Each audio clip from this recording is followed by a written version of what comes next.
Good evening, everybody. Uneducated Economist here. Man, another absolute beautiful evening in Astoria. Look at this.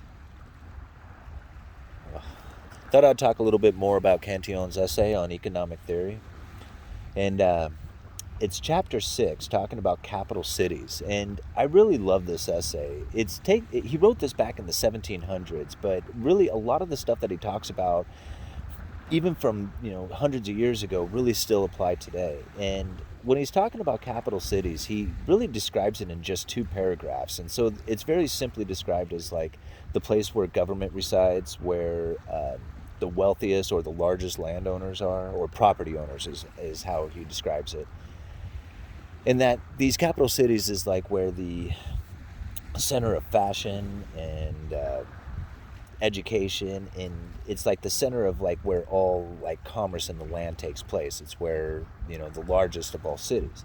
So when he says capital cities, I don't know if he's necessarily talking about like the capital, like say the capital of the state or something like that, where government would be really involved, but just talking about really large cities. I mean, he does mention government in there, but I'm thinking he's just talking about really large cities in general.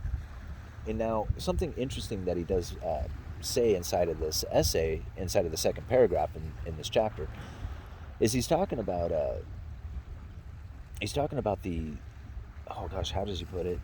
The sovereign leaders and noble kings, or kings, leaving that particular city and moving to another city is to the detriment of the first city that they left and to the benefit of the other city, because it's going to drag all the noblemen and everybody else who participates in the commerce that the basically the rich put out there. So if they move to another city, then all the business kind of moves with it to go and try and chase that money.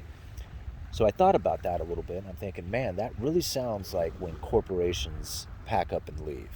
Like, you think about Michigan, when all of a sudden, like, there was no cars to be built, and everybody is just like crying. What was Detroit? Like, there was a lot of films and stuff like that talking about it.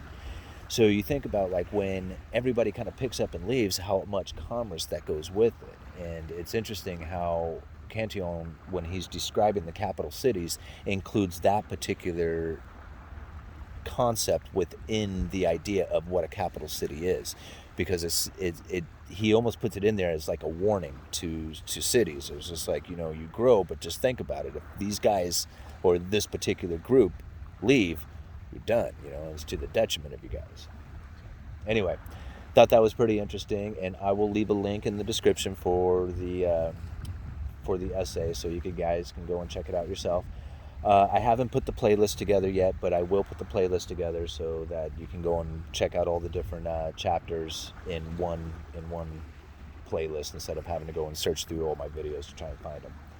So anyway, I'm just going to hang out and just let the video roll here for a little bit so you guys can watch the sunset. And good evening, everybody. Uneducated Economist. You guys let me know.